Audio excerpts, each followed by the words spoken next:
आणि पाईल्सचे किती प्रकार असतात आणि प्रत्येक प्रकाराला वेगवेगळे उपचार असतात का? हो, डेफिनेटली. पाईल्सचे प्रकार बेसिकली 2 प्रकारमध्ये आपण पाईल्स डिफाईन करतो.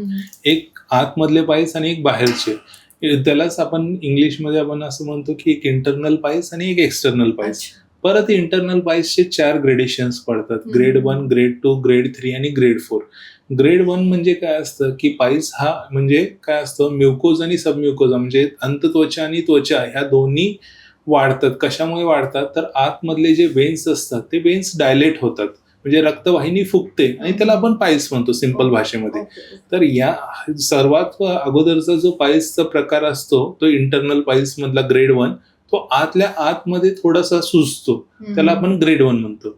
याच्यामध्येच ग्रेड 2 मध्ये काय असतं, की तेच पाईल मास थोडंसं खाली येतात किंवा बाहेरच्याच बाजूला जस्ट येतात आणि ऑटोमॅटिकली आतमध्ये जातात. That is grade 2. ग्रेड 3 मध्ये काय होतं, हे एनल कॅनल मधून बाहेर येतात आणि पुश केल्यानंतर मग आत जातं. That is grade 3. ग्रेड 4 मध्ये एनल कॅनल मधून जो मांसल भाग येतो तो बाहेरच्या बाजूलाच राहतो आणि बराच वेळ राहतो. That is grade 4. असे ग्रेड 4 प्रकारचे असतात. आउटसाइड जे सांगितलं मी तुम्हाला एक्सटर्नल हिमोरॉइड्स असतात आणि बऱ्याच वेळेला दोन्हींचं मिक्सचर पण असतं. That is mixed piles. म्हणजे इंटरनल प्लस एक्सटर्नल बोथ असतात. त्यांना आपण मिक्स्ड पाईल्स असं म्हणतो. ओके. असाही समज आहे की तिखट खाल्ल्याने पाईल्स होऊ शकतात, तर ते कितपत खरं आहे? बेसिकली काय आहे, की तिखट खाल्ल्यानंतरच पाईल्स होतो हा समज अत्यंत चुकीचा आहे. तिखट खाण्याच्या पेक्षा अगोदर काय असते, की तुम्हाला बऱ्याच अगोदरपर्यंत पाईल्सची सुरुवात झालेली असते. कारण काय असतं, ग्रेड 1 आणि ग्रेड 2 जे हे internal piles that is totally painless असतात आणि त्याच्यामध्ये काय झालेलं असतं, जोपर्यंत तुम्हाला एनल कॅनल मधून काहीतरी मांसल भाग बाहेर येत नाही किंवा काही लागत नाही तोपर्यंत तुम्हाला कळत नाही. आणि आता सध्याच्या परिस्थितीमध्ये काय आहे, की आपण जे वेस्टर्न टॉयलेट वापरतो त्यामुळे बऱ्याच लोकांना माहितीच नसतं की असं काय आहे. मग जेव्हा ते सगळं मांसल भाग वगैरे वाढलेला असतो किंवा मग त्याचं मोशन खूप घासून जाते आणि आतमध्ये जखमा वगैरे होतात, त्यावेळेला जेव्हा आपण जे तिखट किंवा मांसाहार या प्रकारचे अन्न खातो त्यामध्ये काय होतं, की ते सगळं घासून गेल्यामुळे ते सगळं मसाल्यामुळे ते सगळं जळजळ किंवा बाकी सगळ्या गोष्टी वाढतात. हे थोडक्यात असंच आहे, की जसं की आपल्याला एखादी जखम झाली आणि वरतून आपण मीठ टाकतो. ते त्या पद्धतीने ते सगळं प्रकार आहे. त्यामुळे तिखट हा निष्कर्ष नाहीये, की बाबा तिखट खाल्ल्यानंतरच पाईल्स होतं किंवा तुम्ही हे. पण डेफिनेटली ज्या लोकांना जास्त प्रमाणामध्ये ह्या म्हणजे रोगाची किंवा आजाराची लागण झालेली आहे त्यांनी डेफिनेटली अवॉइड करणे हे त्यांच्यासाठी फायद्याचं नक्कीच राहतं. आणि असंही म्हणलं जातं की जिम मध्ये वजन उचलल्याने किंवा सायकलिंग केल्याने पण पाईल्सचा त्रास होऊ शकतो. बरोबर. आता ह्या जिमचा आणि सायकलिंगचा हे 2 कॉन्सेप्ट आहे, लक्षात घ्या. जेव्हा पण आपण जिम मध्ये हेवी वेट उचलतो त्या हेवी वेट मध्ये काय असतं, पुश करताना किंवा हे करताना वरती उचलताना सगळा जो प्रेशर असतो तो टोटली ॲब्डोमेन वर लागतो आणि ॲब्डोमेनचं प्रेशर एनल कॅनलवर लागतं. जर एखाद्या व्यक्तीला जर पाईल्स ऑलरेडी आहे आणि त्याने जर तसंच जर परसिस्टंट जर जिम मध्ये जर वेट लिफ्टिंग केलं तर डेफिनेटली त्याचं कंडिशन वर्सच होणार आहे. पण याचा अर्थ असं नाहीये की ते ज्याला पाईल्स नाहीये त्यांनी वेट लिफ्टिंग केलं तर त्याचा परिणाम लगेच पाईल्स मध्ये होईल. तर याचा अर्थ असा नाहीये. ज्याला ऑलरेडी खूप जास्त आहे आणि त्याने जर वेट लिफ्टिंग केलं तर मग त्याला खूप जास्त त्रास होतो. सेम आपण सायकलिंग मध्ये बघूया. सायकलिंग मध्ये कसं असतं, की जेव्हा पण आपण पॅडलिंग वगैरे करतो तर सगळं सीटवर आपण बसतो तर एनल कॅनलवर प्रेशर येतं. मग एनल कॅनल मध्ये पण ज्या सीटवर बसतो ती सीट व्यवस्थित नसणे किंवा त्याचं योग्य स्ट्रक्चर नसणे ह्याच्यामुळे पण त्रास होतो. आणि काही लोकांना ऑलरेडीच त्याचा त्रास असतो आणि त्याच्यामध्ये जास्त सायकलिंग केल्यामुळे प्रेशर तिथं प्रचंड प्रमाणामध्ये वाढतं आणि त्याचा पाईल्समध्ये परिणती होऊन त्याला अजून जास्त त्रास होण्याची शक्यता असते. पण ज्यांना पाईल्स नाहीये त्यांनी जिम आणि सायकलिंग डेफिनेटली करू शकता. पण ज्यांना जास्त प्रमाणामध्ये किंवा त्याचा जास्त त्रास होतो पाईल्सचा त्यांनी डेफिनेटली पाईल्समध्ये सायकलिंग आणि जिम डेफिनेटली स्ट्रिक्टली अवॉइड करायला हवं. Correct. Again going with pregnancy आणि डिलिव्हरी नंतर असे बरेच केसेस पाईल्सचे बघायला मिळतात, तर ते कशामुळे? प्रेग्नन्सीमध्ये सगळ्यात लक्षात घ्या तुम्ही, की प्रेग्नन्सीमध्ये जेव्हा 5व्या, 6व्या, 7व्या, 8व्या आणि 9व्या महिन्यामध्ये बाळाची जशी जशी वाढ होते तसंच गर्भाशयाची वाढ होते. गर्भाशयाची वाढ झाल्यानंतर तेच त्याचं प्रेशर जे असतं ते कॅरी फॉरवर्ड एनल कॅनलवर होतं. एनल कॅनलवर झाल्यानंतर त्याचं प्रेशर प्रचंड प्रमाणामध्ये असल्यामुळे तिथले वेन्स वाढतात. त्यातच तुमचे आयर्नचे टॅबलेट, कॅल्शियमचे टॅबलेट ह्याच्यामुळे बऱ्याच लोकांना कॉन्स्टिपेशन होतं. आणि कॉन्स्टिपेशनमुळे तिथं जास्त घासून गेल्यामुळे तिथली जागा काय होते की बारीक होते किंवा खूप जास्त प्रमाणामध्ये पेन होतं. याच प्रकारमध्ये ते काय होतं की हार्मोनल इम्बॅलन्स पण बऱ्याच लोकांमध्ये होतं किंवा हार्मोनल चेंजेस पण होत असतात किंवा मानसिक जे हे असतात त्या शारीरिक आणि मानसिक त्यांचा जो त्या विचार विनिमय असतो त्याच्यामुळे पण बऱ्याच लोकांना कॉन्स्टिपेशनचा त्रास असतो. ह्या सगळ्यांचा एकत्रित परिणाम येऊन प्रेग्नन्सीमध्ये खूप लोकांना पायल्सचा त्रास होतो.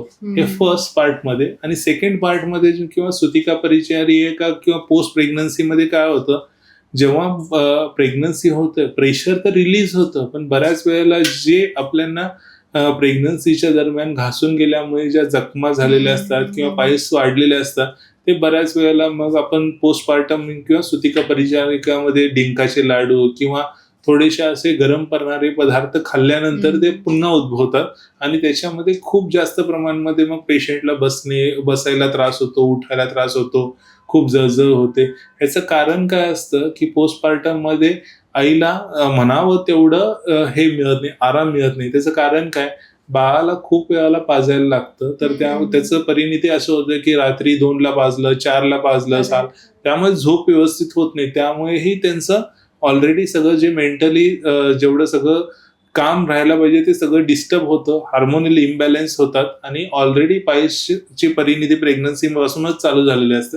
त्याचा परिणाम अत्यंत जास्त प्रमाणामध्ये पोस्टपार्टम पिरियडमध्ये आपल्याला दिसतो आणि त्यामुळे खूप जास्त प्रमाणामध्ये या लोकांमध्ये त्रास होतो. खूप सारे रिझन्स आहेत बेसिकली. बरोबर. सो ऑपरेशनची गरज एक्झॅक्टली केव्हा लागते पायल्स मध्ये?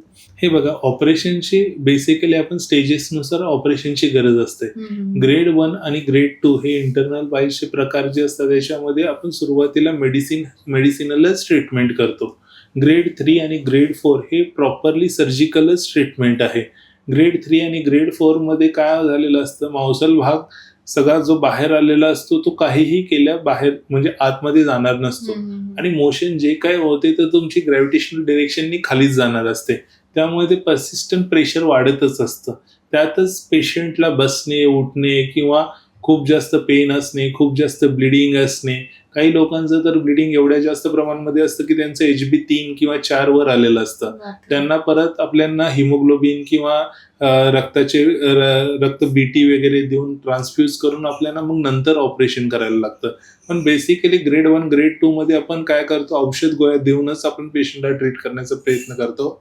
ग्रेड 3 ग्रेड 4 मध्ये आपल्याला ऑपरेशनची गरज पडते.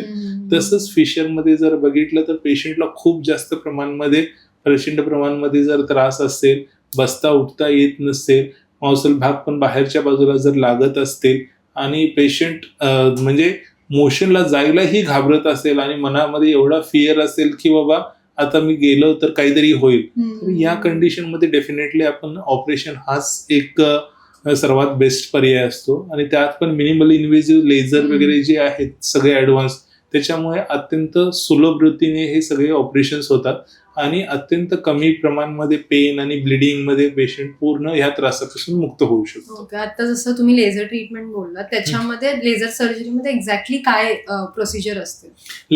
लेझर म्हणजे काय समजून घ्या पहिल्यांदा. एक लेझर एक असं एनर्जी आहे की हाय एनर्जी एक मशीन मधून निघते की जी प्रिसाइज एनर्जी आहे आणि जे मांसल भाग जे पायल्सचे असतात तिथं जाऊन ती एनर्जी दिली जाते.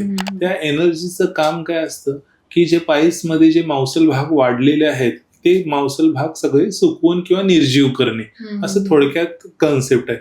तसंच हे आतमधले आणि बाहेरचे दोन्ही प्रकारचे असतात. आतमधले जे असतात तिथं जाऊन आपण प्रिसाइज एनर्जी दिल्यामुळे ते सगळं जो मांसल भाग असतो तो पूर्ण कमी होतो आणि बाहेरचा एक्सटर्नल मांसल भाग जो असतो तो लेझरने आपण कट केला जातो.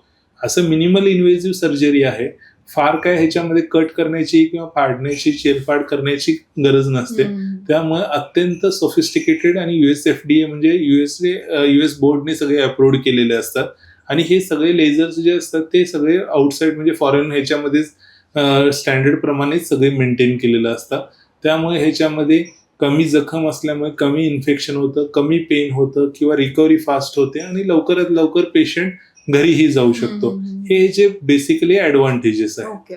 आणि साईड इफेक्ट्स काही असतात का? युजली साईड इफेक्ट असं लेझरचे काही नाहीये, पण जे जसं की ऑपरेशन झाल्यानंतर 7 ते 15 दिवस ब्लिडिंग होणे, पेन होणे किंवा थोडंसं तिथं रक्त जाणे किंवा चुरचुरणे, ह्या सगळ्या गोष्टी नॉर्मल आहेत, की ज्या की पोस्ट ऑपरेटिव्ह नॉर्मल ऑपरेशनमध्ये केल्यानंतर ही सेमच असतात. युजली ह्याचं साईड इफेक्ट आपण असं म्हणू शकतो की नॉर्मल ऑपरेशन किंवा हे जे असतात पारंपरिक गतीने जे केले जातात ते थोडेसे स्वस्त प्रमाणामध्ये असतात किंवा खर्चिक कमी असतात. लेझर हे जे आहे ते ॲडव्हान्स टेक्नॉलॉजी आणि याच्यामध्ये जे वापरणारे फायबर किंवा हे जे असतात ते पण कॉस्टली येतात, त्यामुळे त्यांचा खर्च थोडासा जास्त वाटतो. पण दोघांच्या ह्याच्यामध्ये आपण जर फायदे आणि तोटे हेच कोणतीही वस्तू घेताना आपण विचार करतो, तर फायद्यांच्या दृष्टीने जर आपण विचार केला तर लेझर मच बेटर आहे. त्यामुळे ते वर्थवाईल आहे. जरी थोडे पैसे आपले जरी जास्त गेले तरी आपल्याला ते सिक्युरिटी, ॲश्युरन्स किंवा बाकीच्या ट्रस्टवर्दी आणि लवकर हिलिंग, आणि आत्ताच्या ह्याच्यामध्ये आपल्याला वेळ नसतो, तर पटकन बरं होऊन कामाला जाणे हे सगळ्यात महत्वाचं आहे. त्यामुळे ते थोडंसं जस्टिफायबल आहे. डिसएडव्हान्टेज म्हटलं तर हाच आपण डिसएडव्हान्टेज म्हणू शकतो की लेझर थोडंसं कॉस्टली आहे आणि नॉर्मल ह्याच्यामध्ये ऑपरेशन कमी ह्याच्यामध्ये खर्चामध्ये होऊ शकतं. ओके. सर्जरी झाल्यानंतर पाईल्स पुन्हा होऊ शकतो का? काही प्रमाणामध्ये पाईल्सचं आपण इंटरनॅशनल काही लोकांनी डाटा पब्लिश केला, त्याच्यानुसार जर प्रॉपर पद्धतीने जर केलं तर 98.3% लोकांमध्ये पुन्हा होण्याची शक्यता नसते. 0.7% लोकांमध्ये काय होतं की बऱ्याच वेळेला कॉन्स्टिपेशन होतं किंवा जखमा होतात, त्यांच्यामध्ये मेडिसिनल ट्रीटमेंट दिल्यानंतर होतं, बरे होतात. आणि 1% मध्ये रिकरन्स चान्स असतो. 1% मध्ये पण ज्या ठिकाणी पाईल्स आहे तिथले जर प्रॉपरली तुम्ही पाईल्स क्लिअर झाले असेल तर तिथं होण्याची शक्यता नसते. पण 360 डिग्रीज मध्ये सगळीकडेच पाईल्स नसतात.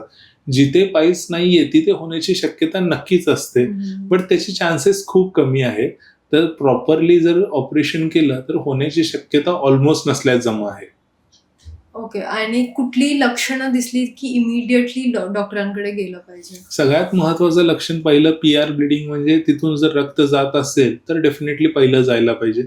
सेकंड आहे की तिथं जर पेन खूप जास्त प्रमाणामध्ये होत असेल तरी जायला पाहिजे.